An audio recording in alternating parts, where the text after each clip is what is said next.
So Wes Huff responds to the Qur'an and says, the Qur'an has a problem. So what is this problem, you ask? He says the Qur'an has a little problem, and I wonder what that problem is. So let's get right into it.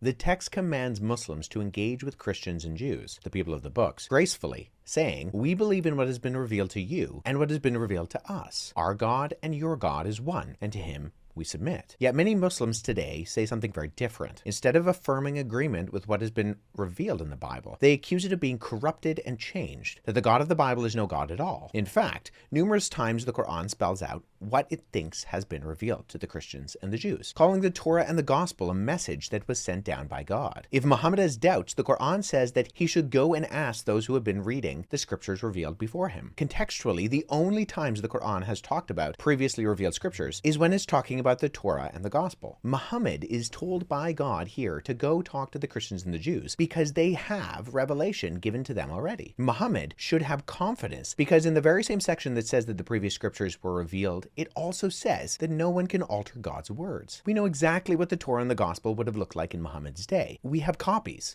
in fact, that come from the Arabian Peninsula during the time that Muhammad lived. These of course don't differ in any significant way in their core doctrine and teaching from any of the other thousands of manuscripts that predate the 7th century. In chapter 5, verse 46 and 47 of the Qur'an, it lays out a chain of custody that God sent down the Gospel to Jesus confirming the Torah, both of which contained guidance and light, and said that the people of the Gospel, in other words, the Christians, must judge by what God has revealed to them in the gospel. If they don't judge by the gospel that God has given to them, then they're referred to as the defiantly disobedient. The Quran has already stated emphatically that the gospel and the Torah were given by God, that these are revelations in the same inspirational vein as the Quran, and that they should be treated as such by Muslims. God's revelation in his word cannot be changed, and therefore if Muhammad has doubts, he's told to go to those who had the scriptures before him, the Christians and the Jews. The implication is that the Torah and the gospel existed in Muhammad's day, enough to connect these revelations with the Christians and the Jews as reliable sources to go to. We have tangible physical evidence of what the Christians and the Jews would have understood as the Torah and the Gospel in their day. There is no indication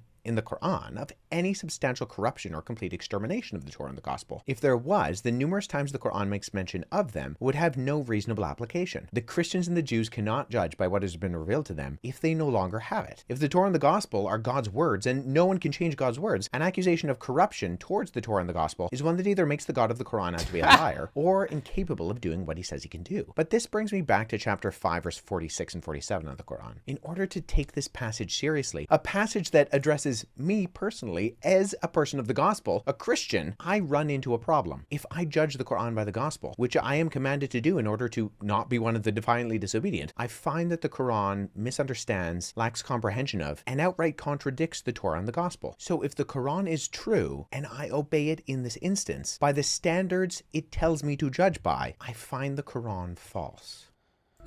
That's crazy. That's absolutely wild. Continues to intensify in Lebanon. Over I did 75% not necessarily know of the that.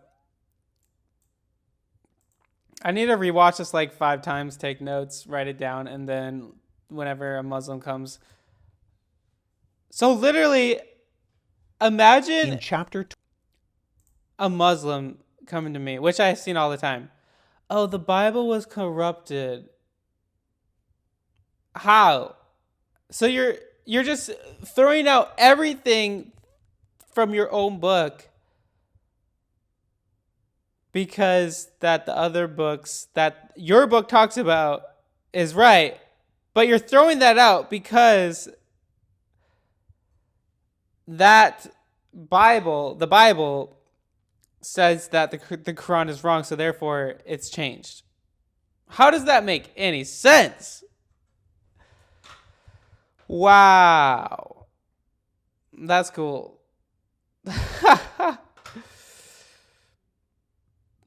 Atheists say the same thing.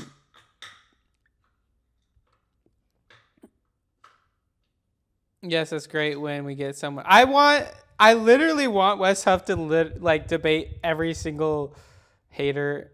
I love you, brother. Exactly. The authority of the Quran is under the authority of the gospel. So I'm the people of the gospel, and by my interpretation of the Bible, the Quran is false. Oh, wow. So cool.